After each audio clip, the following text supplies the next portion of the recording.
Welcome back to the Rollup TV. Rob, nice shirt. Wrecked. We're wrecked. Nice shirt, 120 Rob. all the way down to 113. But you know what my shirt says? The Rollup is what mine says, brother. Mine says fear nothing. Not even bear markets. Not even a red It's definitely candle. not a bear market. Not Dude, even so a red have you seen candle. All right, it's August 19th, guys. Welcome back to the Rollup TV. We have some sick guests. 𝘗𝘗𝘦𝘚𝘗𝘠, early hyperliquid trader. We've got the new head of 𝘗𝘯𝘷𝘦, 𝘗𝘠𝘮, good friend of ours, and Chainlink God. Help us understand why Link is going to the moon. Rob, have you seen those 𝘗𝘯𝘏𝑚𝑜NAD cards on Twitter today? I got one. Shout out to our friends over at Monad. Pretty cool. What do you think about Definitely those? AI generated picture. I like it. Do you think it's good marketing? Do you think it's cringe? I've seen like multiple different takes. 𝘗𝘯𝘕 tagged 5,000 people in a single tweet thread. I think that is definitely going to kickstart the algorithm a little bit. It almost reminded me of your project lists where you would put a ton of projects into one tweet and then all the projects engage, all of the people engage. I liked it. I like the picture of it. I like the card. It felt pretty. A couple people said it's cringe. A couple people said it's cool. I thought it was cool. I thought so too. I mean, it would be cooler if they just ship mainnet, but if you're going to do something aside from, ship tech, might as well ship a little digital card. Yeah. I thought it was cool. And then markets, dude. I mean, I think we're getting ready for a bounce. I mean, look, it looks pretty bad out there though. I would like to cover a couple things before we get our first guest up here. Okay. Things that I think are particularly bullish. Maybe I'm wrong, but maybe the market's wrong. Yeah. Okay. So what you got? Well, I don't see them on our little headline sheet. Someone must have taken them off. But Wyoming launched a stablecoin, which is pretty insane that a state, like a public government state official, is launching a stablecoin. Yeah. I think this is the first of probably 50. There's going to be a stablecoin for every state. And they're backing this. According to the Genius Act, it's going to be 2% over collateralized, and they're backing it with cash and short-term T-bills. All of this is going on chain. They listed the chains that it's going on. It's going on ETH, Solana, Polygon, Avalanche, Arbitrum, and Optimism, I believe. And so I would imagine that as we start to migrate commerce and the existing financial system onto blockchain rails, this is going to start using up block space. This is going to start using the blockchains, and it's going to provide significant demand for block space. They're going to be paying fees on these chains. Maybe they hold cash and they're just going to convert that to ETH at the time, and they're going to sell ETH. Or excuse me, they're going to, but effectively that's still a net buy on ETH when they have to pay gas fees. Any gas fee, right, is going to have to be paid in ETH if it occurs on Ethereum or an L2. They're launching just like a US dollar stablecoin, but for the state of Wyoming, for transacting in Wyoming. That's correct. It's called Frontier. The ticker is Frontier. The Frontier stablecoin. Ticker is FRNT. Dude, I feel like that's so dumb. Like, I don't get why people use non-USD tickers. Like, I feel like it just like like Frax changed theirs from Frax to FRXUSD. Like, I feel like it should always have USD in it, basically. Yeah, like and each state has their own state code. Florida's FL, Wyoming, I think, would probably be YW. Why not just do WY? Yeah, WYUSD. Yeah. WYUSD would make a ton more sense. Well, that's cool. I think the other thing that you wanted to cover was the MicroStrategy news with regards to allowing them to basically do ATMs, like at the money investments under 2.5x MNAV. Maybe you can walk us through that. So ATMs are when they issue more equity. People don't like that if you're an existing holder because it dilutes you. You can think about this simple supply and demand. You own a share of the company and they issue more shares, all of a sudden your shares become less because you have less of the total supply. The reason that they do this is when the MNAV, which is the marginal difference between the net asset value of their holdings and their market cap of their stock, that is MNAV. When that difference becomes so great, it shows that this stock is pretty much overbought relative to their net asset holdings. Yeah. And so then they're like, okay, well, we can dilute some of the holders and bring this MNAV kind of back to reality. And so this was the plan all along. They would issue these shares once MNAV got to be so great. People that are holding and investors in MicroStrategy are now calling Saylor out a little bit. They're not too happy with it because he's now looking at issuing these shares. MNAV doesn't really have to be that high anymore. Even on an MNAV under 2.5x, he's looking at issuing more shares. So this is effectively more aggressive and more dilutive to existing shareholders. The argument for this is that if they issue more shares, they're able to buy more Bitcoin. And so, yeah, you dilute your holdings of this company a little bit, but you're able to get more Bitcoin. And so is a smaller percentage of more Bitcoin more or less valuable than a greater percentage of a smaller amount of Bitcoin? This is kind of the math that they're doing. You can almost think about this like there's some peg or some equilibrium between the MicroStrategy market cap and the underlying Bitcoin holdings. Interesting. So are they going to be able to now go buy more Bitcoin? Is that the goal? Yeah. So they'll start to issue more shares. Yeah. And there's some nuances between common stock and preferred stock. Some of them have voting power. Some of them have dividends. And so without getting into too much of that nuance, they're going to go buy more Bitcoin. They're going to issue more shares. They're going to raise more cash. They're going to go buy more Bitcoin. And they're going to do this while their NAV isn't as high. And so the theory is that this could start to infringe upon a discount. There's a lot of mixed opinions on whether this is good for MicroStrategy, good for the space, good for Bitcoin. Ultimately, it's more leverage. And so I think this is indicative of like, okay, well, as we get deeper and deeper into this meta, meta, the thing is only one directional. It can only get like this leverage loop only gets wound tighter and tighter and tighter. And so we're going further and further into that direction. Somebody said the other day, I think it was like Sisyphus or something, was like, these DATs are like TradFi doing Olympus DAO. That's how far on the risk curve that they are.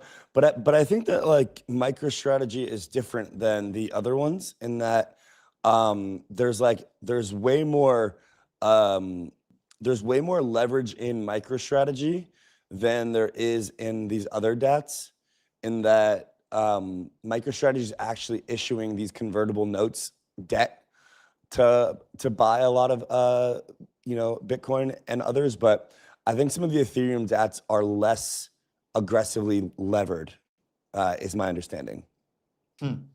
I believe Blockworks has a pretty good chart on this.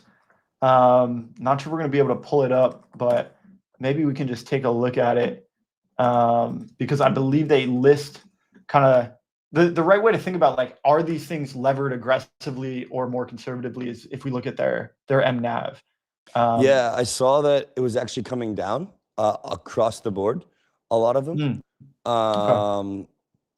So I'm not sure exactly, but I know that I saw that basically some of the Ethereum ones and others were kind of coming down into a better kind of like in between 1.2 to 0.9 or something. Blockworks has had some of the best data on this, so shout out to them for that.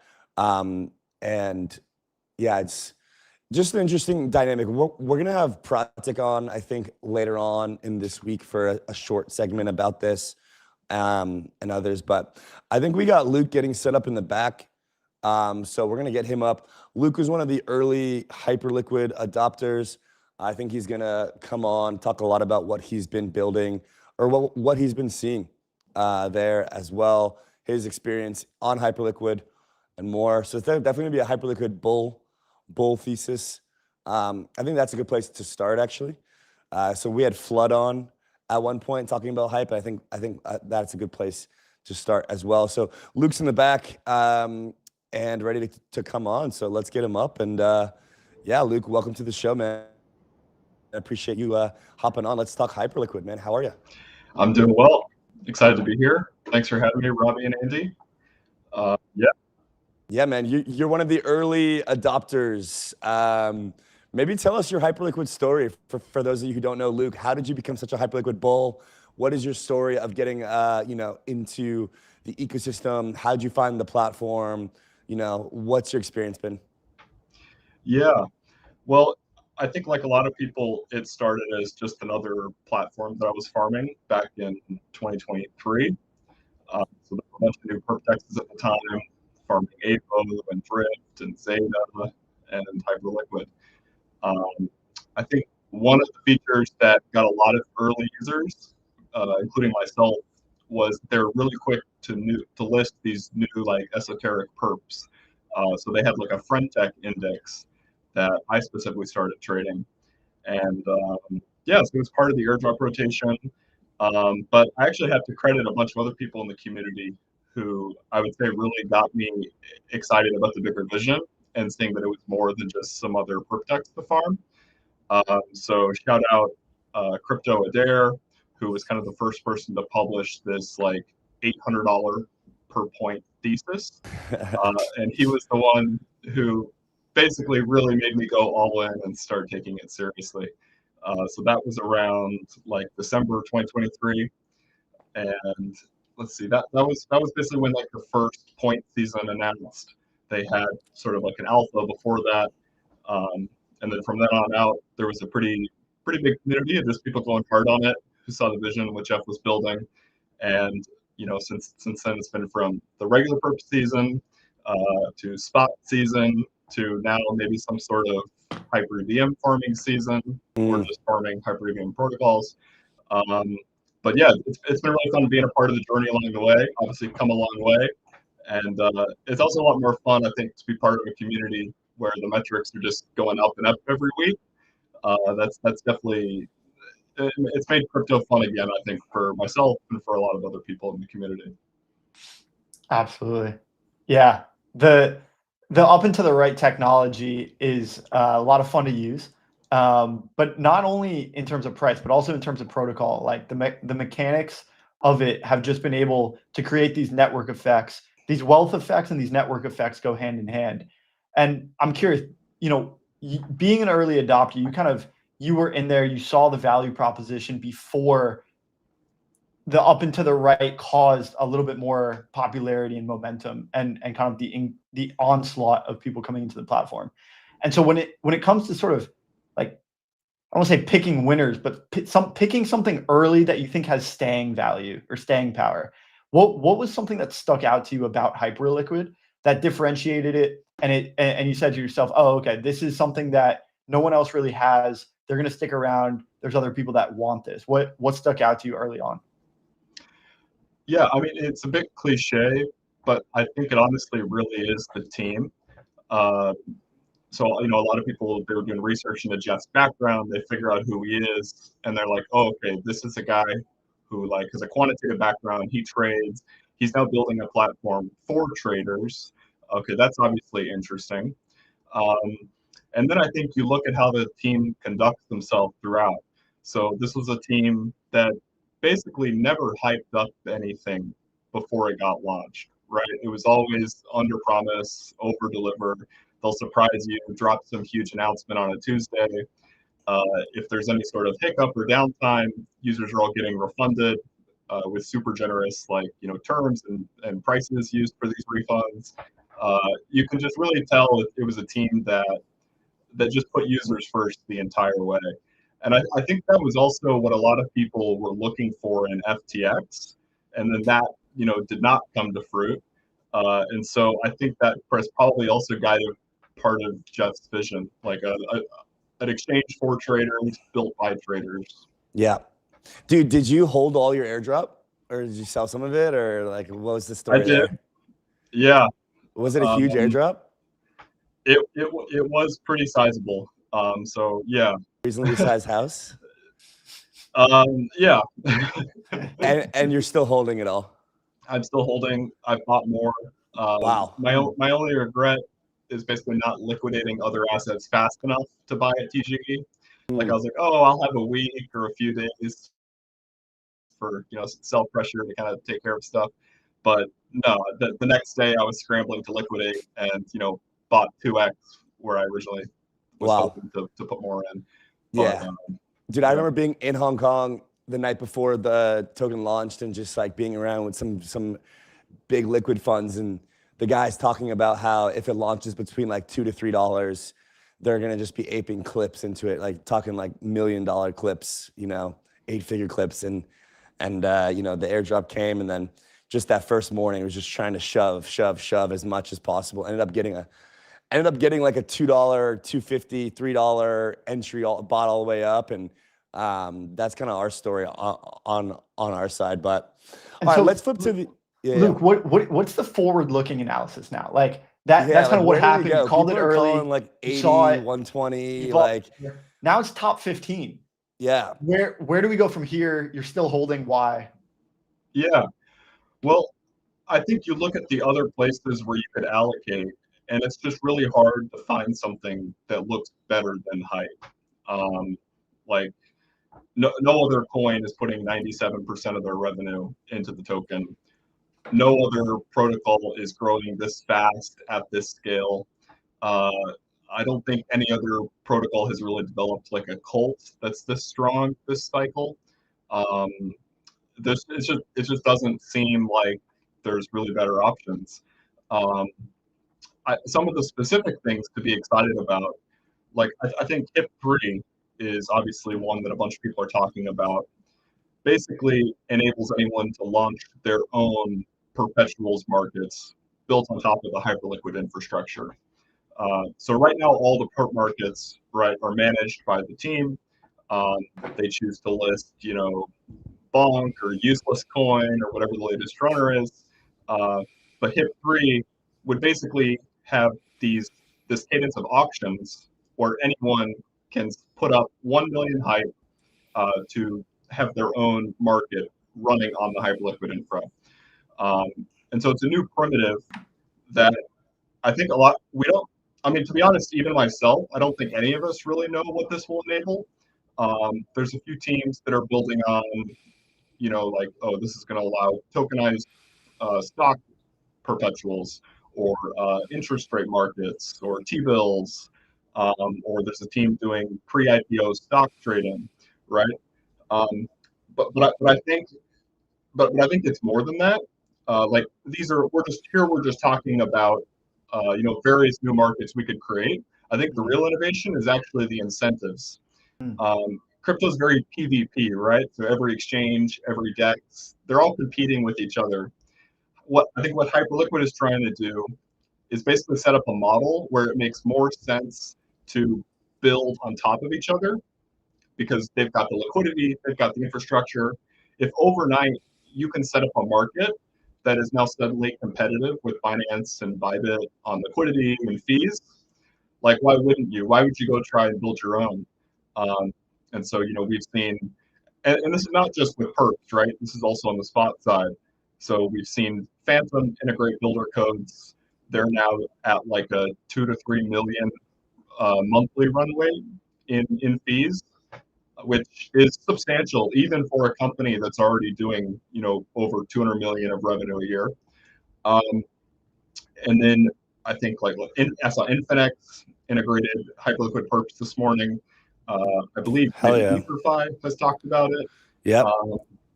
It's just one of those things. It's like if you're a wallet or you're any app that's got some distribution to users, Hyperliquid is going to be the best way to monetize because of the liquidity and the infra and the fees that can offer you. So Luke, I got to ask you, a lot of people have been bearish on Hyper EVM. They're saying it's slow. There's not much going on. There's people that are complaining about it compared to Core.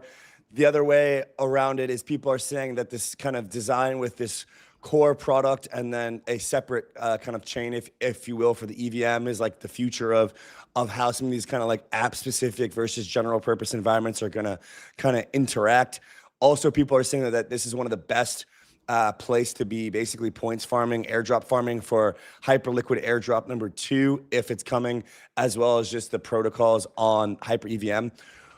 Where do you see the most opportunity on Hyper EVM now for people who are active on chain chain? What are you doing on Hyper EVM?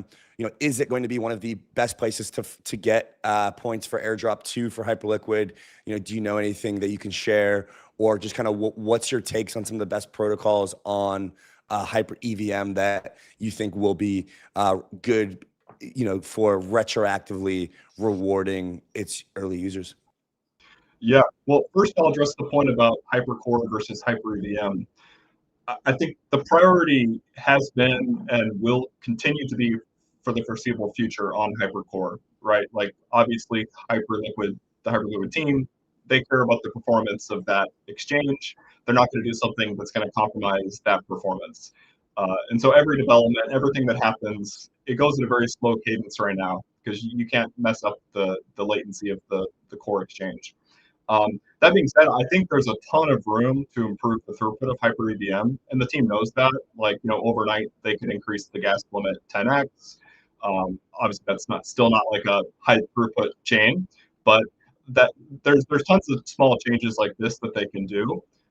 It's in a beta stage, and that's how the team has kind of done all of their product rollouts, right? Like there was an extended alpha and beta period for the exchange back in 2023. Even the spot rollout, all of that stuff took time. And at the beginning, there aren't that many people using them, and they're not like marketing or promoting this super heavily. They're very thoughtful with how they roll stuff out. That being said, I do think Hyper EVM is a really exciting part of Hyperliquid, because if you think about the value prop of an exchange, like finance or whatever, and then you combine that with the value prop of a completely generalized smart contract chain, the possibilities of what you can do are just endless. And in fact, one of these features that might be enabled would be something like coin margin, right? So right now, USDC is the sole collateral for perps on Hyperliquid. Obviously, on Binance, you can use coins as collateral, and traders on Hyperliquid would like that too. Well, there's a world where Hyperliquid doesn't actually have to ship it natively, but it could be happening in the back end through an integration with Hyper EVM, right? You send your USDC to Hyper EVM, you deposit it on Hyperland, you send your BTC to Hyper EVM, deposit on Hyperland, borrow USDC, that goes back to Hyperliquid, and now you're trading on 20x leverage with USDC, but it's collateralized by your BTC, right? It's a bit of a complicated flow, but you could easily envision a world where this is all abstracted away and just happening in one click on the main front end. And I think what the Hyperliquid team would like about this approach, assuming they go this way, again, I don't have any inside info on this, but it really would create like a fair market, I think, for all these lending protocols and their interest rates to be competing with each other, right? Rather than the team having to enshrine something or set interest rates in some way, or right. So I think in a lot of things the team has done, they're thinking about how they can create a fair platform that doesn't like kingmake a particular team, right? So anyone can come in, deploy their own market, deploy their own coin, etc. And then yeah, so more about kind of the specific stuff that I'm excited about on Hyper EVM. Yeah. It's such a wild west right now. So I think if you're willing to put in the research and have a thesis on where you think the Hyper EVM is going, what's going to be important in that ecosystem, there's a ton of inefficiencies you can find. So I think most people right now are trying to farm everything. They're trying to farm the AM indexes, every single lending market, every LST provider. And to be honest, I don't really know which are going to win. But I think a lot of these teams reward you for being early and taking risks. So, like Hyperbeat is one example. They're distributing these hearts every week to different activities or vaults you deposit. And Kinetic as well, right? They're distributing points for their LST. And a lot of their points are basically going to their new launches. So if you're someone who's very nimble, you've got your capital stack, and you can quickly rotate between all these new launches, I think that's probably like the highest ROI to just be stacking these points. I'm at a point where I'm not quite so active, so I've got a bunch of kind of passive farms and some trading stacks and stuff. but yeah, I think it's kind of like a choose your own experience. And honestly, probably a lot of the biggest teams haven't even deployed yet. Like that's really how early we are. HIP3 is on testnet. You can see a few teams that are experimenting there, but none of this is live on mainnet. So we really have no clue how this is going to play out and who the winners are going to be. Yeah. And Luke, would you say right now is the best opportunity to get exposure to the second wave of the Hyperliquid airdrop? There's hearts that are up, there's points programs that are going on for each of these, these particular projects, and they may have their own tokens eventually too, but there's potential for double dipping here with these applications as well as the underlying Hyperliquid second wave. Totally. And there's also a bunch of ways that you can do it that are delta neutral. So HyperEVM right now has some of the highest stablecoin yields simply because there's so much borrowing demand. You can take USDT, bridge it. It is now USDT 0, but then you can lend that on Felix or Hyperlend or HyperFi. You can deposit that into a Hyperbeat vault where they've got these strategies. But yeah, so I mean, like mid-teen %, much higher if you're willing to like get a little degen or explore. There's also delta neutral strategies you could do in Hype. You could short the perpetual or borrow Hype against some LST and loop that. There's really it's exciting. I know there's a bunch of group chats that are always trying to figure out where the points are going each week. And to be honest, I'm not as clued in some of those, but if you're willing to grind, I think there really is a lot of alpha there. Yeah. Luke, what's your end of year price targets or kind of range, and what's your like multi-year thought with regards to where this thing could go? Yeah, I mean, timing is the hard part for me. Like, I really truly do not think that we've seen anything near euphoria on Hyperliquid yet. Like we really haven't, right? The price action I think has been pretty measured. It's been a reflection of the valuations that people are putting on it and the flows, but we really haven't seen anything resembling euphoria. So I think that's going to come at some point. I think the case is just simply the fundamentals are just too strong for that not to happen. I think something in say the like $70 to $120 range is totally reasonable and probably not even euphoria, depending on kind of the PA to get there. But yeah, I mean, it's a fun space. I would explore people to check out HIP3 in particular. Yeah. And yeah, I mean, there's a bunch of people ask me about HIP3 and the truth Yeah, is none of I us wanted to really talk know. about that, Luke. So you're a guy, Max, responded to your tweet today about kind of what to talk about, and he wrote a tweet that says HIP3 allows market deployers to keep 50% of Hyperliquid trading fees, in addition to layering on further ones.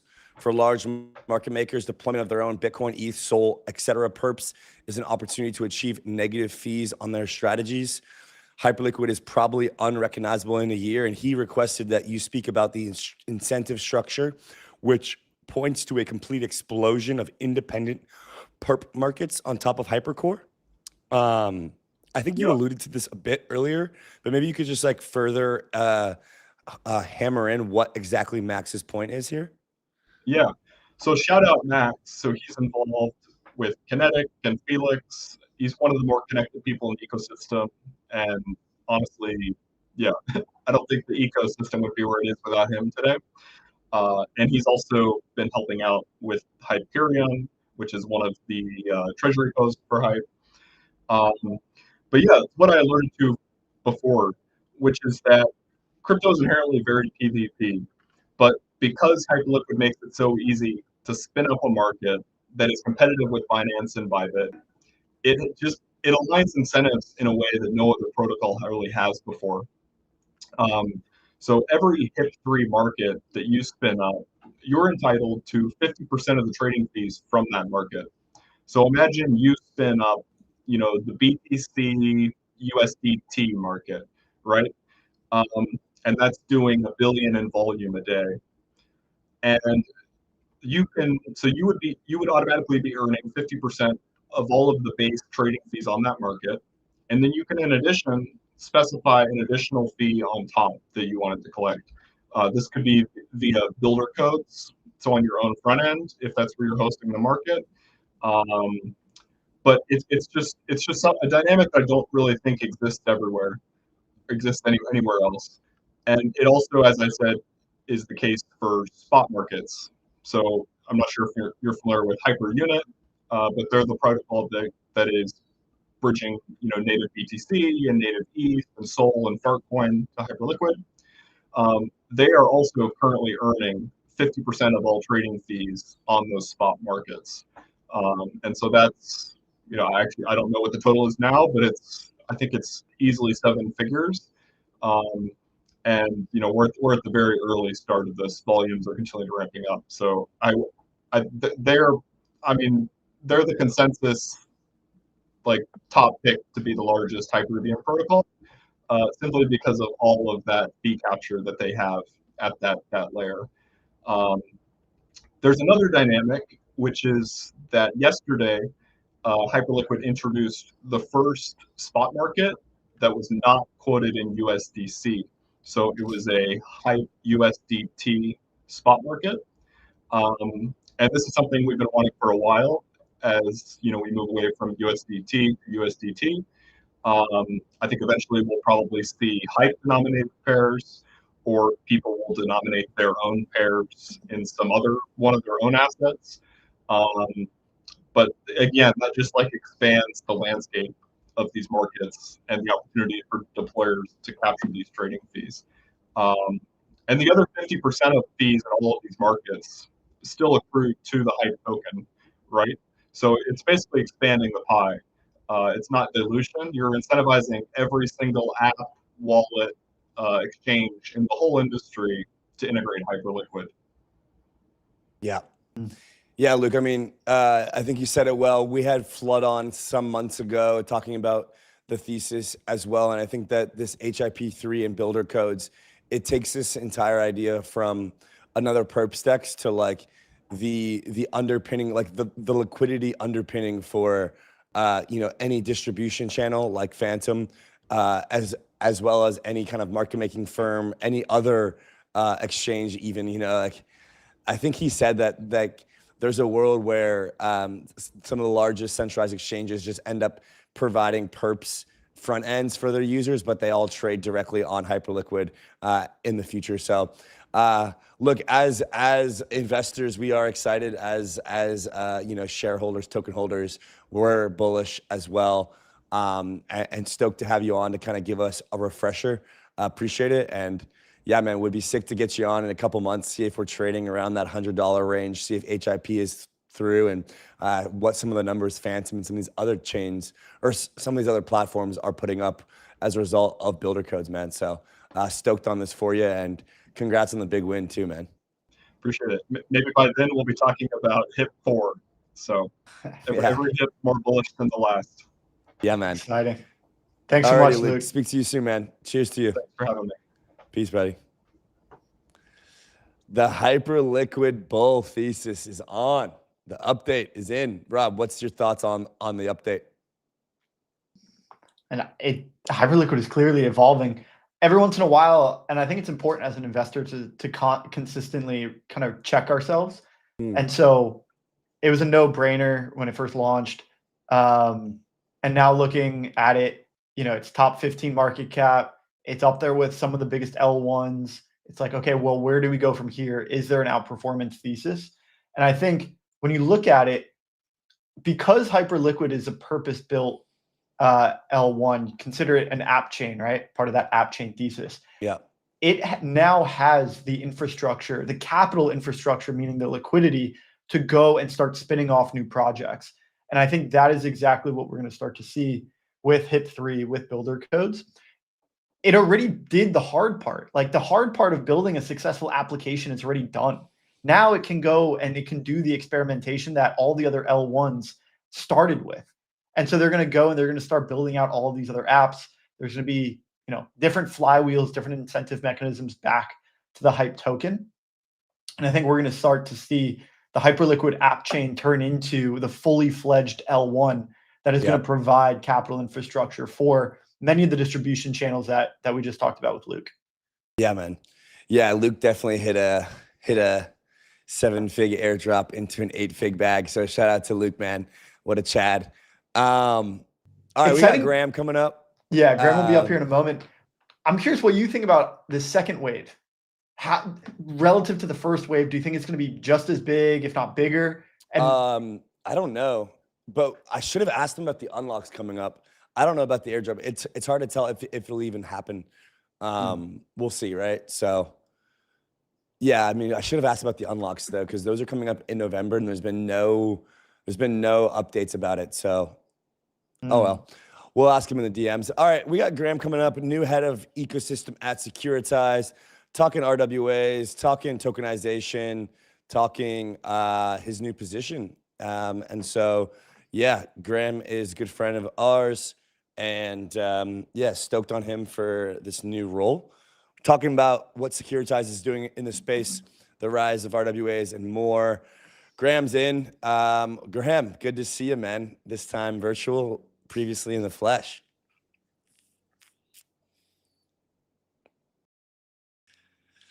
Yeah, that is water in the background. I'm in Hawaii. I've been here for a couple of weeks. I got a couple more weeks left before KBW and all that jazz. So just had to get out of the city, bro. It was sucking my soul. The city was sucking my soul. 3 months.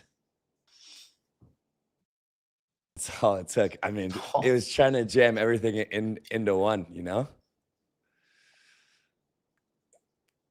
So talk us through some of your free agency process, Graham. Yeah, cool. All right, give us 1 sec, guys. I think Graham's audio is gonna get fixed. Oh no, is right. I think we're good. Should be all right. Our technical director behind the scenes is the best in the business, so he's gonna get us taken care of.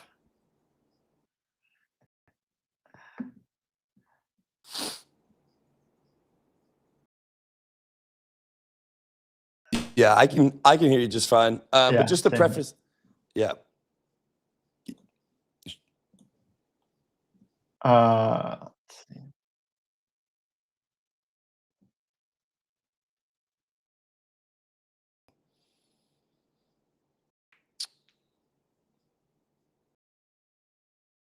Marcel, just flip it back to Rob and I. But Rob, I want to talk to Graham first about what it's like to be a free agent in crypto.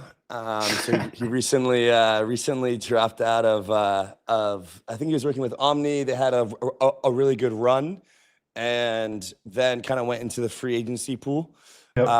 And so like I don't know, I've never been in that position in crypto, so I'm just curious as to like what that process is like, how that's going. And then obviously 𝘗𝘗𝘧, head of ecosystem, is a big role. And obviously especially going on. Think about 𝘗𝘗𝘧's ecosystem, right? Yeah, that's an ecosystem that's made up of BlackRock and some of the larger traditional financial institutions that are now coming into crypto. I didn't see them mentioned on Wyoming's stablecoin launch, but yeah, do we have Graham? I think we do. I think Let's we get him up. We're gonna bring All him right, up. Graham. Think you're in now, Can buddy. you hear me? Yes, sir. Yes, we got you. Okay, there we go. Awesome. So yeah, man, tell us about what it's like being a free agent in crypto. So obviously we were hanging out with your previous gig with Omni, and then you kind of had a couple weeks there trying to figure out what's next, etc. What is it like being a free agent in crypto? Why'd you choose 𝘗𝘗𝘧? How was that? Yeah, I mean, I think in short, it was stressful, to be honest. It's funny, like I think that right now there's just so much opportunity in the space. I'm not somebody who like I'm moving around right now. I have a really hard time sitting still, and so I think I did do this to myself, which thank God. I just like forced myself to get off socials, like get off X, like all of that, just like put that away. Because I mean, if you're in this constant stream of just like seeing stuff on the timeline all the time, like you're like, oh man, I'm just missing out. And so I think there was an element to that was kind of pushing me to like, all right, I got to get back in the game, got to figure out what I'm going to do. But I mean, I would say also like what's cool is there's so many new and exciting things going on, and I think I mean, it's what drew me to the space to begin with is that there's just so much opportunity. And so, yeah, I mean, I had a lot of great conversations with folks. I used, the few months I had off to catch up with some old pals, meet up with people that I trust and like in the space, some advisors, mentors, all that good stuff. And also just like did a lot of reading, a lot of research, trying to figure out, where this space is going. And yeah, I guess I can kind of, get back to get to the question of why securitize. But just like based on all these different conversations that I've been having, I really feel like we're at this convergence, this point where TradFi, crypto, it's coming together, right? And I feel like this has been happening for a long time, and some people are bashing it, but this is what we've always wanted in this space. Is like we're just being embraced and accepted by the masses, right? And so for me, it's like, all right, what are the opportunities that give me that the exposure to being at that apex, right? Where we have like people that are regulatory compliant friendly, right? They've been working with the big institutions, they've been pushing the needle, they've been at the forefront of this narrative of these products, putting things on chain, right? Doing it the right way. But also understand things from the crypto side.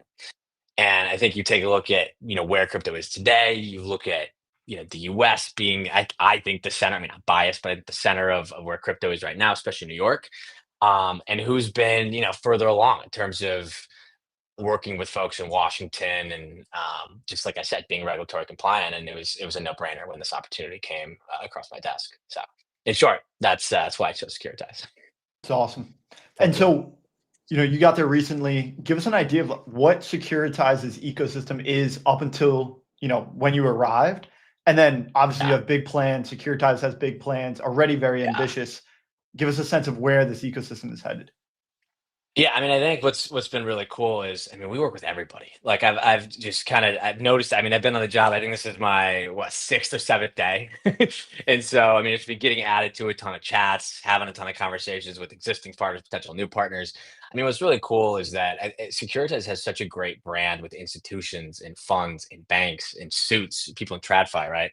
And so it's this brand of trust and compliance and doing things the right way, right? And so we have a lot of happy partners, a lot of people that we're working closely with, because they see the progress that we've been making in putting real world assets on chain.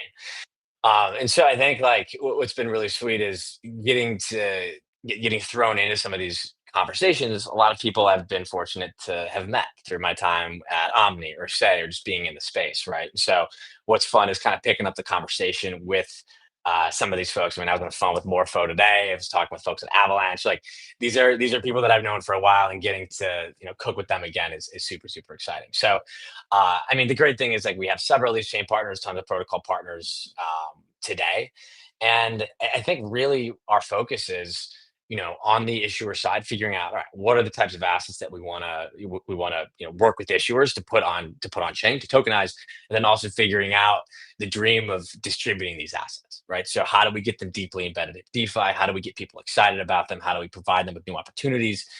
What's the persona, the profile, the person that's going to be investing in these? And that's my day to day, and that's what really excites me. And I think it's fun to have the power of a bigger established firm that has a lot of trust in the space in figuring out, all right, how do we bring that to the masses? How do we, go nuts on CT without pushing the boundary too much? Which we know is always fun, but it's been a fun experience the last couple of days. So all right, Graham. So I'm looking to get into RWAs, into tokenization. I've heard about it. I'm crypto curious, maybe. For these types of people looking to kind of track and understand what Securitize is doing, how to kind of analyze this entire industry of RWAs, like where do I start? How do I evaluate which RWAs to invest in? If I'm an issuer, how do I choose which to bring to market? Where do I go to find information? How do I evaluate this market? Kind of either from like a framework perspective, a data perspective. Where am I going to kind of get my feet wet right now? Great question, Andy. I'm so glad you asked it. Go to rwa.xyz. But seriously, I've known Adam and Charlie over there for years. These guys are great. They've been working on this for a long time. tons of opportunities to track, the goings and the comings of the space, the overall market. I've just really admired the work they've done. It's collected a ton of data. It's all there for the taking. Have a look. It's been super helpful for me personally. And you can see, who the leaders are in terms of tokenizing assets in the space. It is us. I'm a little biased, but it is a great tool. Like I said, known them for a long time, and go check them out. It's _rwa.xyz. Yeah, I've been posting quite a bit of data from them. I think we're actually gonna get a new sick layout, like Bloomberg kind of style, with like different charts and like on the screen. I think that we're gonna use their API. Awesome. And no, I think you should. It's a great product. Yeah, it's pretty sick. Cool. Graham, I'm curious because I'm looking at _rwa.xyz now, and I see the split of RWAs that make up the industry, right? And so we've got several billion here, upwards between 20 and 25 billion in RWAs. Over half of that, over 15 billion, is in private credit, and then you've got about 7.3 billion US Treasury debt, probably short dated T-bills, all the way up to long dated Treasuries, and then just about 2 billion in commodities. The private credit market is something that I've heard a lot about, but it kind of feels like it's flying underneath the radar now. I'm curious, when it comes to securitized, is there a particular sector that you guys are focused on, or do you guys do all of it? What are some of those sectors that you're most excited about? Yeah, we do a bunch of stuff, right? We've had, as we have private credit, we have T-bill products as well. We work with some of the leaders in the space. We work with Van Eck, probably familiar with V-bill, BIDL, etc. on that end. The short answer is we're open to anything that we think is interesting. We're having a ton of conversations with issuers, with companies people know, right, about some of this stuff, which is super exciting. But I think for me, one of the things that really drew me to securitize was just the opportunity to tokenize equity. I think that's where we're headed with this. I think if you think about the advantages, whether composability or settlement or just transferability, speed with which you can transact, like all of these inherent advantages, it's a no-brainer. And I think we're moving toward 24/7 markets. We already see that in crypto. I think it's inevitable. It's going to happen for equities as well. And really what I'm excited about is we're doing this without wrappers. And I think that's what really makes us different, is that with us, you're able to tap into actual TradFi liquidity, right? You're wrapping these assets. There's always risk of depegs and stuff like that, right? There's just inherent security risks with these things. And so for me, I think, when you look at really bridging the gap between traditional finance and crypto, we're at the center of it. And we've been working at this for a long time, and admire the folks at the firm, Carlos, Michael, folks who've been really paving the way to make this happen for years.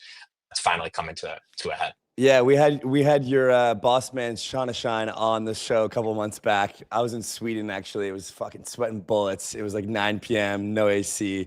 But we were talking about this real versus kind of wrapped asset idea. And it seems like Securitize is very, very hard set on wanting to optimize for real assets over these kind of wrap formats. And from what I came to understand was, and as you said, it's really just about like a safety kind of concern as well as a security concern. Like, is there a succinct way that you can explain why securitized real assets are superior to other form of wrapped assets? Is there a way for smooth brainers to understand this? Is there an analogy? I'll be the smooth brainer, because I wasn't, unfortunately, not on that one with Mr. 𝗂𝘶𝘶. And so I am curious, why is it that wrapped RWAs, what's so wrong about those? Whenever you wrap an asset, you don't necessarily have direct access to the underlying, right? So when that happens, something can go wrong. You have an oracle manipulation. You can have some sort of manipulation that takes place. And many of us have been crypto long enough, we've had this sort of thing happen. Sucks, right? But there's no recourse there. And so if you do actually have ties to the underlying, you do have that security blanket. Versus just some wrapped assets tied to an oracle price feed, et cetera, right? So there's some opportunities there on the security side for sure. And so does it mean that the RWAs that are in Securitize Are these deposited into some smart contract? Are they redeemable? Is that what gives us kind of more direct asset rather than wrapping? Or what's the mechanism that is more direct when it comes to the bridge between traditional finance, which is typically off-chain, right? Like, do you still have to build that bridge between off-chain and on-chain? How do you build a more direct one without wrapping? Yeah, I mean, I think for us, it's there's a ton of different advantages, right? It's instant settlement. It's instead of dealing with like T+2. Well, I guess like relative to I guess when it comes to the wrapper side of things, that's not the most relevant. But I think with wrappers, it's not necessarily access to the asset that investors think they're getting. Substantially more counterparty risk because of these additional third parties and whatnot, right? So I think what we're seeing with these X stocks and these SPVs, I mean, they're pretending to be real stocks. But for us, what we're building, these are blockchain native securities. We're doing this in a regulatory compliant fashion. We're the only player in the space doing that today. We've got a long ways to go, but making a ton of progress on that front. Graham, so we recently saw Circle announce ARC, their own L1, and Stripe announced that. And these two took different paths compared to Robinhood, which launched their announced an Ethereum L2. The Ethereum community was really, really pissed, I think, at the whole like L1, and like there's this question of like, why do we need more L1s, et cetera. Do you have a take on L1, L2? Do you have a take on why, on what these institutions want, if you're, when speaking to them, when they're looking to come into the space? Like, obviously they want some sort of control of their chain or of their environment. But like, what is your take on Stripe's decision versus Robinhood's decision? Does it matter? Are we just overinflating the importance of like these decisions and kind of undermining the bigger picture here, which is just that these guys are coming to play on chain? What's your take on these recent announcements? I mean, I think the long and short of it is that it's early. It's super early. They're figuring it out, right? I think if you asked me like 2, 3, 4 years ago if I thought these guys are going to be jumping into space, I thought you were crazy. So I think we got to celebrate the progress. I think it's too early to tell what the long-term impact of this is going to be, but all the chatter around it, I think, is awesome. I know people like to talk about, oh, another L1, another L2, whatever, like as if it's a bad thing. Like, we should be happy. These are massive companies that are adopting our technology. Like, we should be patting ourselves on the back, if anything, for it. So I think it's, like I said, too early to tell, but overall, really, really incredible signal. I think the work that they're doing is really just making a bigger pie for all of us. So super excited for it. The joke for a while there was that Ethereum was an L2 on top of Tether and USDC. And now we're really going to find out, like, they're going to go split off. They're going to do native issuance on their own chains. And then we're going to find interoperable connections between these different chains. And so we'll start to see, okay, well, if you go to rwa.xyz, Ethereum currently has, by far, I think they have $7 billion of RWAs on their chain. How much of that is going to move to maybe the Stripe or the ARC chain, right? We're going to find out. Grim, I had a more general ecosystem question, because you were at some more crypto native institutions. Obviously, Securitize very crypto native, but has very strong ties to major financial institutions. Does your BD ecosystem sales mind, did you kind of have to do a paradigm shift when you're going from more crypto native sort of conversations to more traditional ones? How did that mentality evolve? Yeah, I mean, I think it's just an important BD sales skill overall, but you got to know the people that you're talking to and working with. And so I think it's about reading the room. I think I've been fortunate to have quite a bit of extensive, just on the ground crypto native, if you want to call it that, relationship experience, right? And so I think sometimes there's a lot of value in that, because I feel like it's quite rare. It's a very specific niche type of industry and relationship skill to have. Proof of BD, bro. But you have to figure out like how to navigate that, and push limits in a healthy way, but also understand the limits and parameters of the job that you have, right? And so I think my whole goal with joining Securitize is I wanted to be a part of the, bringing crypto to the next phase, which I really believe is this regulatory compliant, this way of doing things, right? And so again, I feel like I do come from a bit more on the Wild West end of the crypto land spectrum, but I think figuring out, how to leverage that and the lessons learned from it, apply those to talk with the right partners, and just understand the context Yeah. is the key there. One more question for you. Earlier, we were talking about this new stablecoin out of Wyoming, right? First public stablecoin issued, by a state. I think this trend is going to continue, and they're launching it on Ethereum. They're launching it on Ethereum L2s, right? And so theoretically, if there's more stablecoin activity, they'll have to pay ETH gas fees. That could add to the utilization of ETH. I'm curious. Do you think, as we kind of get more and more utilization of ETH, are there going to be a lot of kind of trades back and forth, a lot of very high chain activity, gas fees go way up? Or do you think it might trend more like Bitcoin, right? Less currency, more store of value. We're going to put a lot of RWAs, a lot of treasuries, a lot of assets on chain, but we're not going to move them around too much. And these treasury companies like the Sharplink Gaming, the Tom Lee, Bitmine, they're really accumulating, gathering up all this ETH in order to have a share of the network so that they can be the decision makers when it comes to network upgrades and that sort of thing. Do you think ETH takes more of this store value path or this high utilization technology path? Yeah, I mean, I think I kind of view them as one and the same. I mean, maybe I'm not fully understanding the question, but I think I don't know what we're seeing now in terms of the appetite for these products and where things are going. I think I see it as both. I don't think you necessarily have to choose one or the other.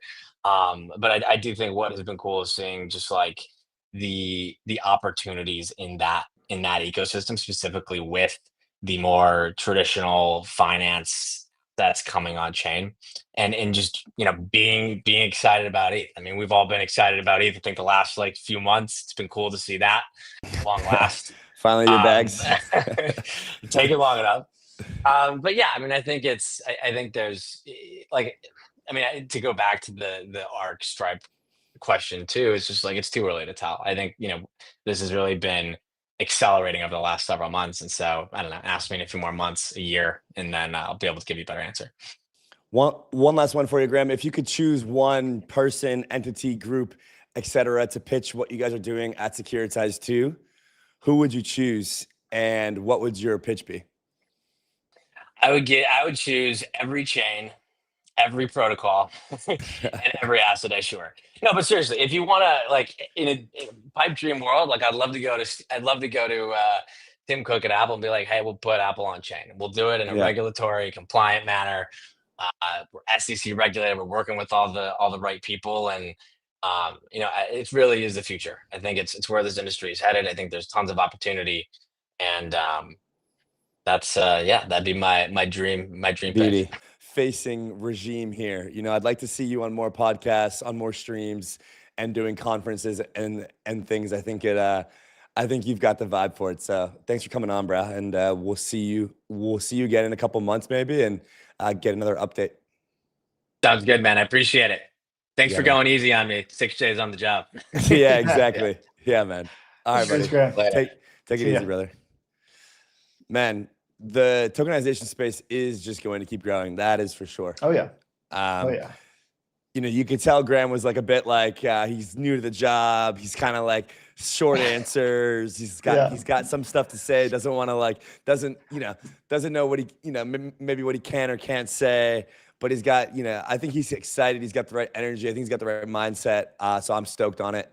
And I'm looking forward to seeing how they grow. And yeah, I mean, those guys are definitely leading the way in the tokenization world, and it just further validates how I kind of think that we want to take where we're going with the Rollup more in this kind of more in that type of space. That is just where all the real things are happening. But at the same time, talking to Luke about hyper EVM airdrop farming is still super lit. Honestly, it's like it's exciting, it's new, it's fresh, it's like on chain native. So some sort of balance of the two is the sweet spot. I think so too, and I think Hyperliquid and some of these early opportunities are effectively the prop capital world of on-chain finance. So you have like greater institutional capital, and those are going to be RWAs, T-bills. It really depends on where you fall on the risk curve. And I think we're here to cross that chasm between the right side of the risk curve, the left side of the risk curve. We're going to have segments that appeal to both sides of the risk curve. Yeah. From my perspective, I think there's going to be a little bit of something for everyone here on the Rollup. So I'm very, very excited. I think next up we've got the Zach, one, Chainlink God. the only. It's gonna be funny, man. Dude, I've been tweeting about XRP versus Chainlink as a war, and it's been going super viral. Why are you so before we get Zach up here? Why are you so bullish on? I don't know. I barely have any Chainlink. We're definitely not paid KOLs. I just like it, man. I just like stirring the XRP pot. It's just hilarious. Like, I don't know. Because if we asked you back in 2021, or 2017, you weren't a Link Marine back then, were you? But I bought Chainlink at like less than $1 in 2018 or 2019, and then rode it up to 40 or 50, and then made a nice move. And fortunately, haven't really bought much back because I kind of considered it to be that was the trade. But there's always a trade after the trade, and so we'll get Zach up here. I think he's in the back. Let's get him up, and let's talk all things Chainlink. We had Zach on, I don't know, maybe like 3 or 4 months ago, Zach. So good to have you back. It seems like a lot has changed, but also probably a lot has stayed the same. So good to see you.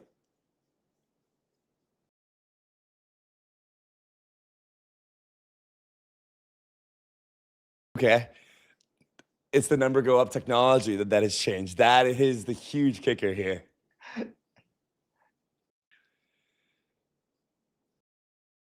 Change that are getting a lot of people excited, I would say. All right, we're going to talk Link Reserve. We're going to talk Swift, their upcoming conference. We're going to talk the just latest in the institutional race. But I got to start. XRP Army versus Chainlink Marines. Zach, I've been putting out these tweets that have been saying that this is a battle, that Link's going to flip XRP. They've been going viral. You've been fired up on them.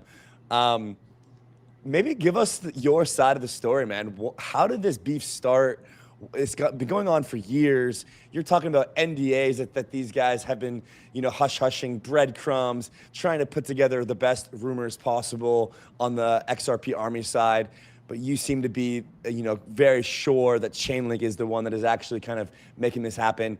How did this start? Give us the story here and give us your side of the story. Yeah, I mean, this debate goes back to, at least from what I remember, 2019. So like kind of early days when I really got into crypto Twitter. But what it comes down to ultimately is just who is the best position to benefit from the institutional adoption of blockchains. For at least, since Ripple was a thing, that was always XRP's narrative. That, XRP would be the one to benefit. They're the ones working with the banks. There's all these NDAs. It's all hidden behind the scenes. But when it happens, you better be ready. It's going to happen. I've been hearing that like stories along those lines for at least 7 years, personally. That like the banks are right around the corner. They're just about to adopt it, and like that whole time, these past 7 years, Chainlink has actually been working with institutions, and not in like there's a PDF from 10 years ago that mentions Chainlink, or it's all NDA, so I can't talk about it. But it's like Swift comes out and says, hey, we're using Chainlink for this. JP Morgan comes out and says, hey, we're using Chainlink for this, and UBS and SBI and like all these entities have said very publicly about like how they're using the Chainlink tech stack. And then at the same time, I see like the overall narrative, specifically with like kind of normie investors, is still like, oh, XRP is going to be the winner. So to me, there's this huge disconnect between what the narrative has been for like 10 years, which is like, oh, XRP is going to win all the banks, to what I actually see in reality, which is that XRP's kind of core product just has not seen meaningful traction with institutions. Whereas what I see with Chainlink is the exact opposite. I see a meaningful growing acceleration in usage. So it's just these kind of massive disconnect. And then, along the way, you have these fun debates about people thinking XRP is cheaper than Link because the price is lower, because they don't understand market cap, and all those fun Twitter debates. But ultimately it just comes down to like, if institutions come on chain, which is exactly what we're seeing now, like it's pretty evident, who's going to benefit. And I think Chainlink's just the clear winner in that regard. To be fair, the lawsuit against XRP must have slowed them down significantly and probably stopped them in their tracks, right? So do you think that, you know, they're way behind now? A lot of these other, you know, Chainlink was able to go and acquire all of these relationships. Do they have any sort of momentum now that lawsuit has been you know, put to rest? Are you starting to see more signs of life? They're still light years behind some of the relationships that you guys have gotten, but are you thinking about them as a competitor? How do you see similar projects in the space, other oracles, other teams like this?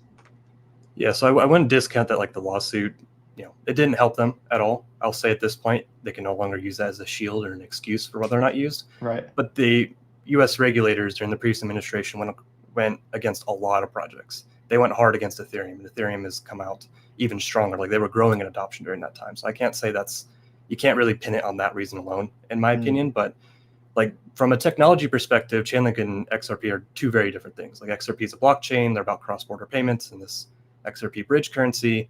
Chainlink is much more about connectivity. You know, what do tokenized assets need? What do smart contract applications need? You know, they need data, and they need cross-chain and privacy and compliance and all these services that Chainlink provides. So really, from like a technical perspective, they're actually very complementary. Ripple uses Chainlink's data feeds for their stablecoin, their RLUSD stablecoin. That's why it's listed on Aave. It's because they have a Chainlink price feed. So like, from a technical perspective, they are complementary in that regard. But in my mind, when I think about, you know, how the landscape's going to evolve, is that there's going to be thousands of blockchains, and there's going to be even more tokenized assets and digital assets that institutions want to trade. In order for the XRP thesis to really play out as they think it will, institutions either need to adopt the XRP ledger as their blockchain, that's a pretty big bet that they're not going to go with any other blockchain or use their own ledger, or they're going to use XRP as like this bridge asset in their digital asset transactions, which I personally just have not seen that traction take off. Whereas when I look at Chainlink, the thesis I see is more, are institutions going to adopt blockchains? If yes, they're going to need Chainlink services. It does not matter if it's Ethereum or Solana or, you know, Connexus by JP Morgan, some permission chain. They're going to need data, cross-chain compliance, connection to Swift, all this.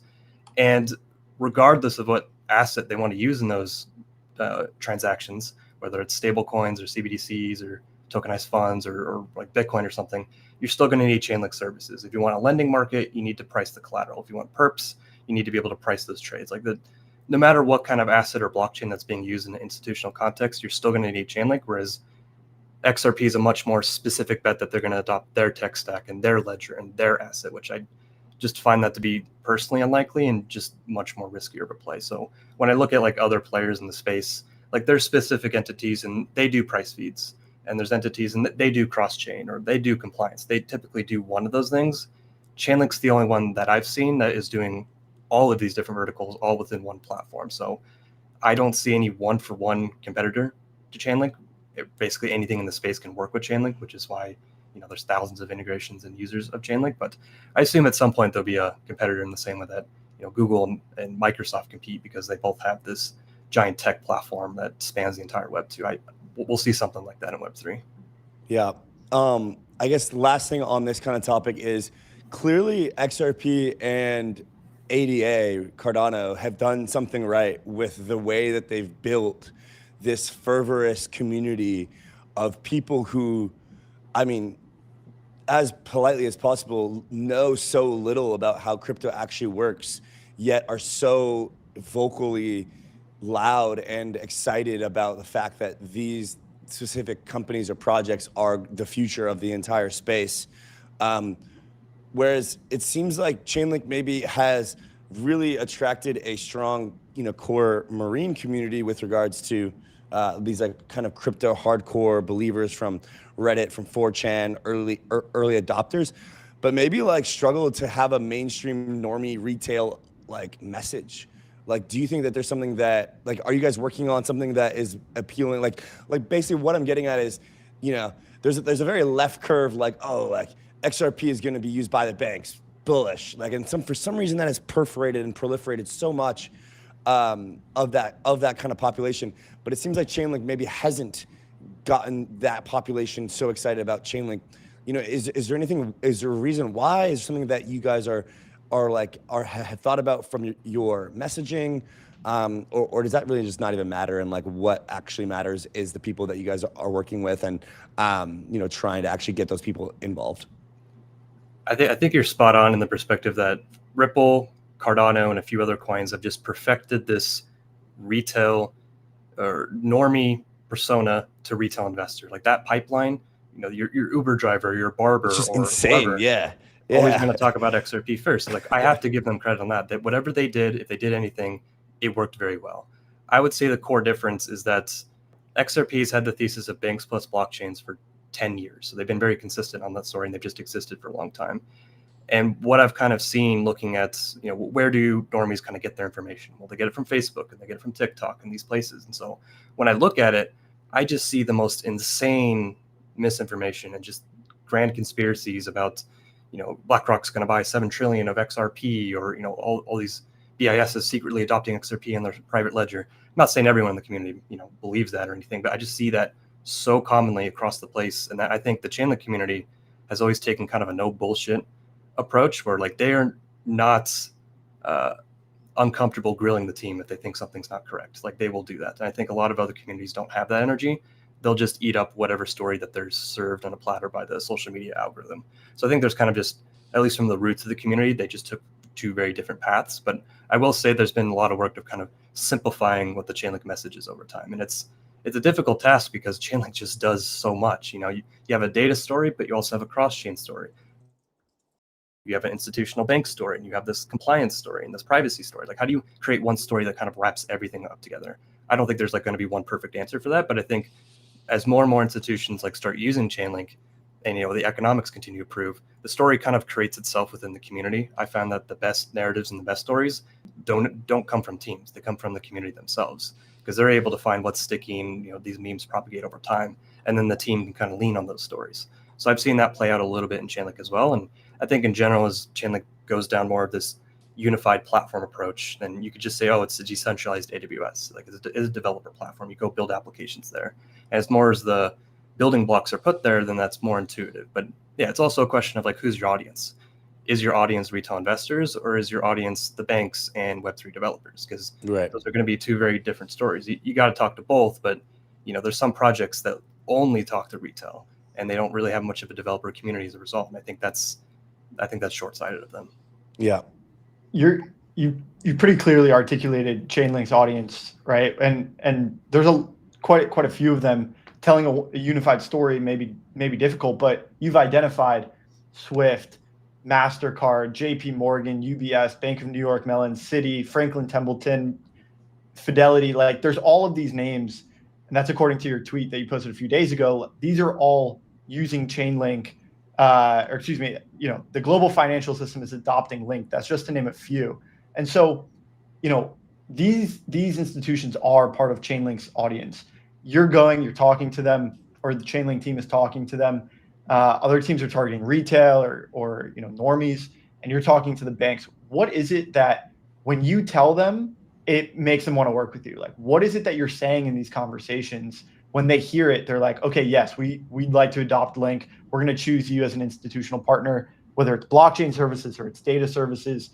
You're going into these conversations. You guys are saying things, and they like what they're hearing. What is it that you're saying? Yeah, so I'm not in those conversations personally, but I've talked to the people who talk with those clients, and really just comes down to like, are you solving their core requirements?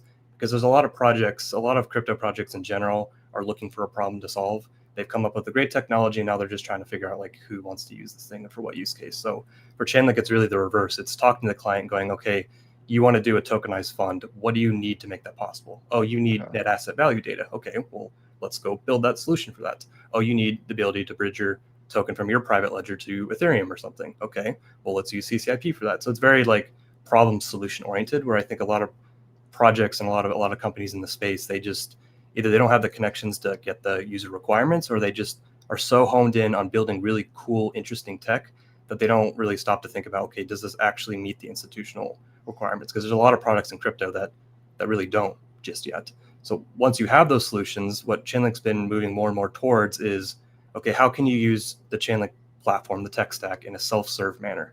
Because historically it's been, okay, Chainlink Labs is going to go build something for you, but that takes time and you have to deal with the team.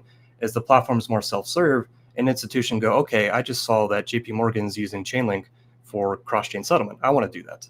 And if they can come to the Chainlink platform and just use it in the same way they use AWS, they just plug the things together. They don't actually ever have to deal with the team or talk to the team if they don't want to.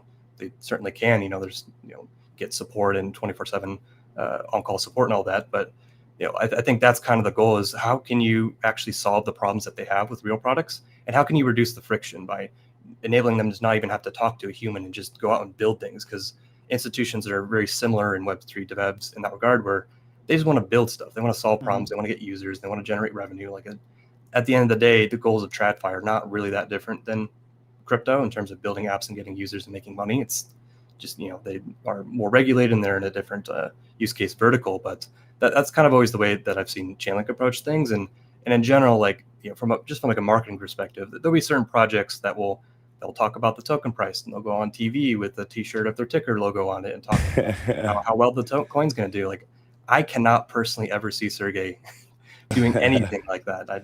That's not the He'll way. He'll be wearing a flannel, dude. Oh, or a suit. He's wearing a suit sometimes. Yeah, or a suit. Exactly. Well, Zach, so let's talk about that then. The Link Reserve now is coming out, and I've been kind of writing about this in the last couple of months. Like, guys, it's not 2020 anymore. Like, there are so many crypto tokens now with so many different narratives and ideas that, like, you need to give somebody a damn good reason to buy your token. Like, it is no longer like, oh, like, we're all just going to go up and it's going to be great and we're all going to go down. It's like, sure, maybe we get some period of, like, whatever alt season or altcoin outperformance, but, like, really there are now, and I think Hyperliquid as well as the new Trump administration both kind of push this agenda like further than any previous event, where one, you can redirect value back to token holders with the administration, less risk, less regulatory scrutiny. And then two, Hyperliquid came out and said, like, look, guys, we're just going to take all of our revenue and just buy that token back. And if you're not going to do something similar, then why would I buy your token? I'm just going to buy Hype. And so maybe there's other factors, but when it comes to my mind, I get to the point of where we're at now, which is like, give me a damn good reason to buy your asset and invest. Otherwise, I'm just providing exit liquidity for insiders. I think that's a lot of like the mindset people have. Now with Chainlink, you guys have rolled out this Link Reserve. There's been all sorts of just commentary about it. So I think I want to just give you the chance to clear the air here. What is the purpose of the Link Reserve? How does it work? Who is in charge? And what does this actually look like from a practical, like, protocol, mechanical, like, engineering perspective, in terms of how Chainlink ends up, getting linked to buy and hold in the reserve? Just kind of clear the air here. There's a lot of misinformation going around.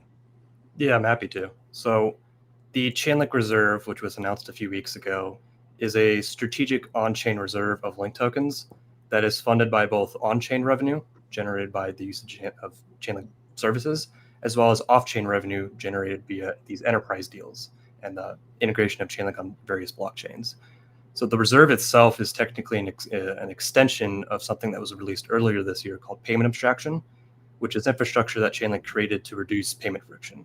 What that enables is that a user can come to the Chainlink platform and pay in their preferred form of payment for fees, the Chainlink service fees. So you can come in and you can pay with crypto native assets like ETH and USDC or other crypto assets, and you can come and you can pay in off-chain fiat, so like a bank wire transfer. And what payment abstraction does is it takes those assets on chain, if they're not already, converts them into Link using a decentralized exchange, which initially is Uniswap, and then it transfers those assets to those destinations, of one of which is now the reserve. And the reserve is really designed for the long term. So this is like a many year development. This is not like a short-term scheme. And it's really designed to support the network's long-term sustainability. So the Link token is a cap supply token, 1 billion coins. Eventually all will be circulating in the market.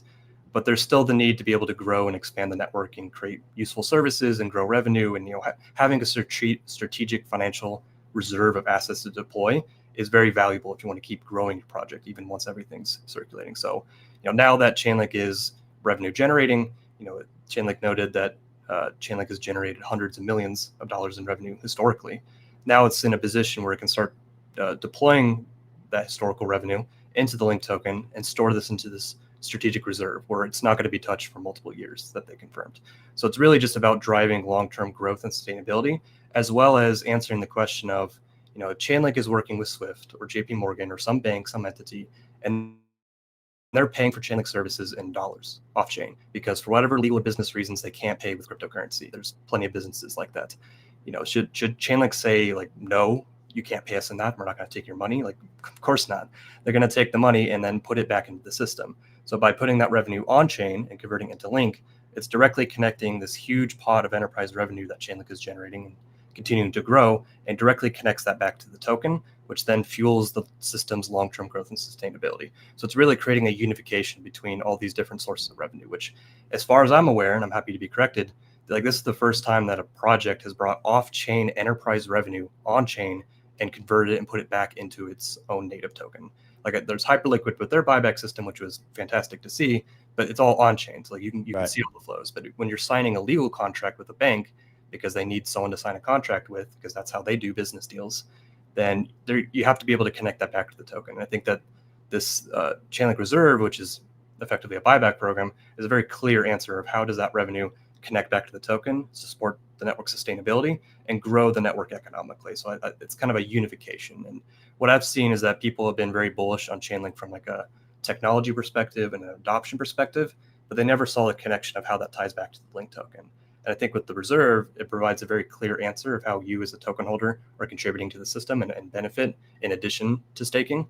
And I think that's kind of unlocked a whole lot of bullishness. I kind of see it as like Chainlink's been throwing these timber logs in a pile for years, and they just struck the match and threw it on the pile. And then like now we're seeing the fire really growing. And I think until that match was struck, people just couldn't make the connection. Well, because everyone knew that you guys were like a good project, right? Everyone knew that you guys had these enterprise deals and that it's expensive to use Chainlink. Like word on the street is that Chainlink's expensive. Like fuck, like we should use a different Oracle provider, right? Or stuff like this. But now you can actually take that revenue and bring it directly on chain and use it to be buying Link, which it kind of completes the arc for those who have believed for a long time. So Zach, intuition says that this is a one-way street. Like what you're saying here is that there's going to be deals that are made.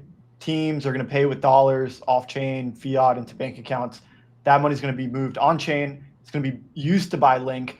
Link is a fixed supply asset. There's a finite supply, and we're just going to store this Link away. We're just going to put it into the reserve, and we're not going to touch it for years.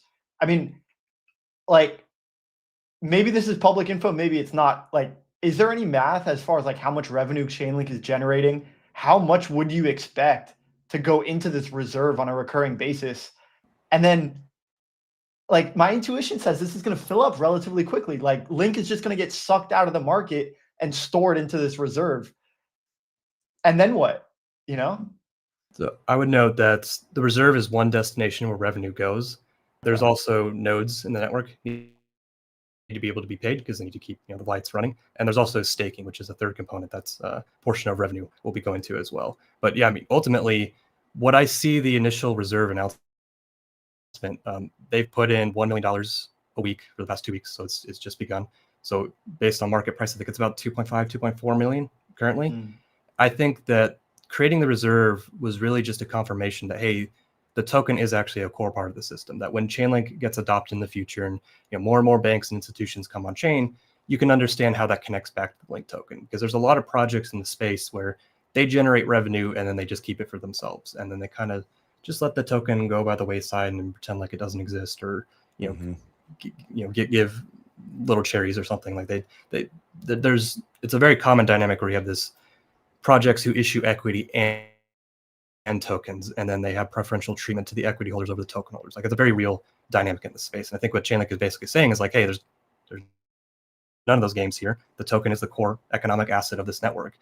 So I think really the long-term potential is, when institutions come on chain, they start tokenizing assets, because we have just begun. Like we see some T-bills, see some private credit coming on chain, but it's pretty minuscule. And then we have the SEC chairman coming out saying, hey, tokenize everything. We're going to bring the whole on the stock market on chain. And they have Larry Fink saying the same thing. And you have all these guys, top either government or institutional leadership saying tokenization is the way forward.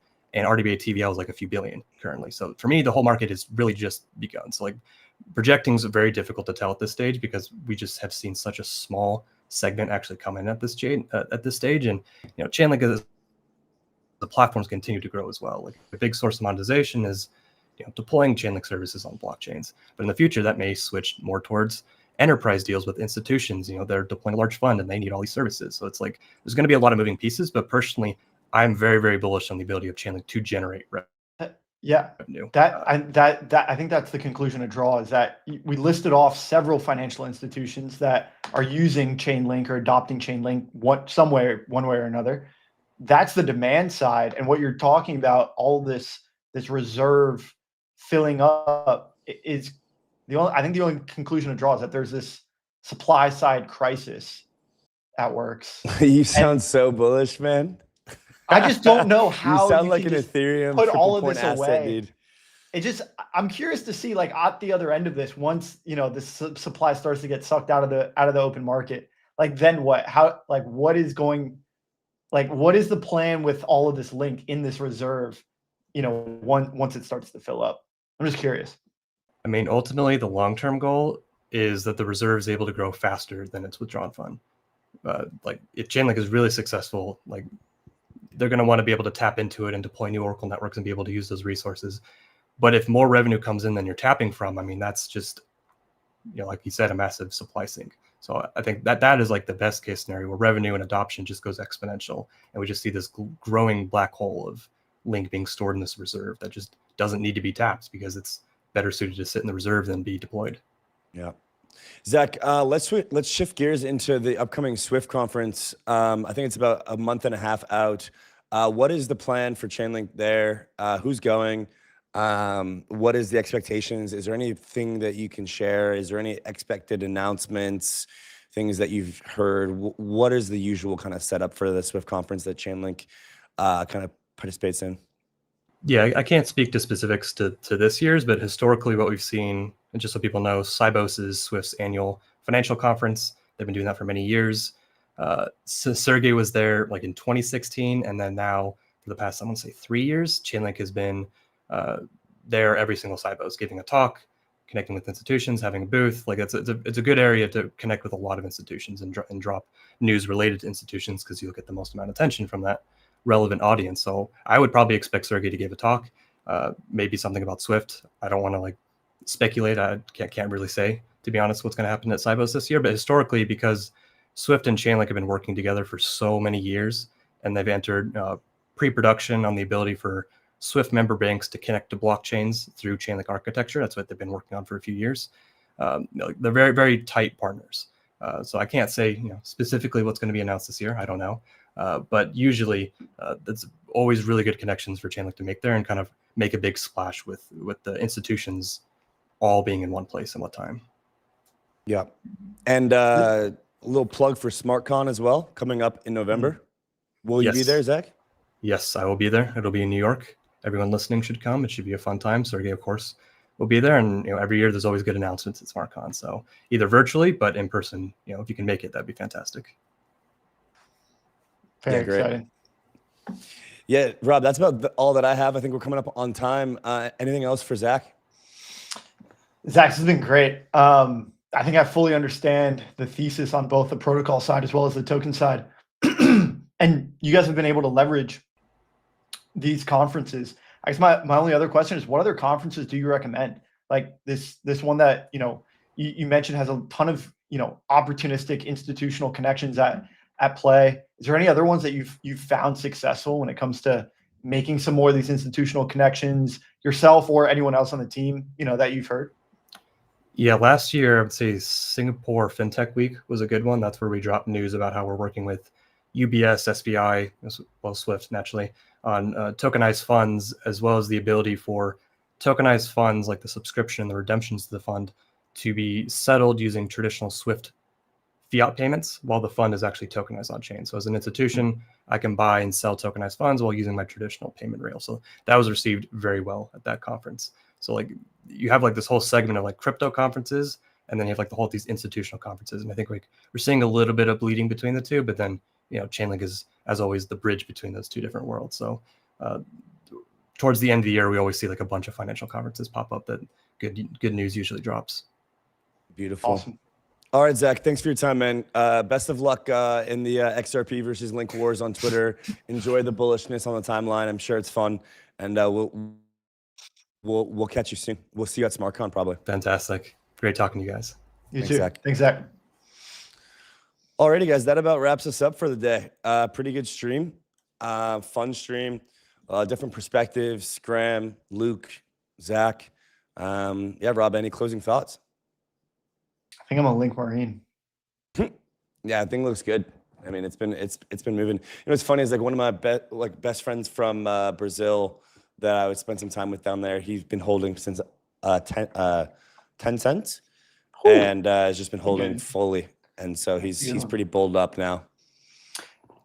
I think if I'm a Link Marine and we're bowled up on Link, this challenges some of our general cycle thoughts and ideas and theses, because if you think about the regression here where we go Bitcoin to ETH to large caps, it means that we haven't quite entered the large cap season yet. We If definitely Link is still have. looking with Link. Chainlink's up like 100% in the last couple like I don't even know. It's up.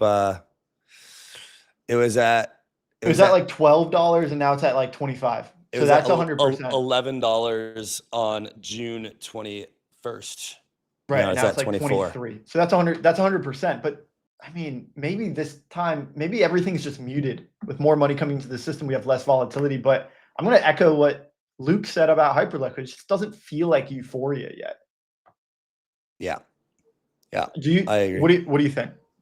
I mean, it's just going to take one pump and then we'll be there, I think. Yeah, that sounds about right. Things change quick. All right, guys. Thanks for joining in. We'll see you guys tomorrow, and fun stream. Looking forward to it. Thanks, guys. See you tomorrow. Cheers. Alrighty. Peace. Shout out Marcelo. Shout out Leo. Shout out Nero. Shout out all the whole team behind the scenes. You guys are rock stars. Yes, sir. Thanks, guys.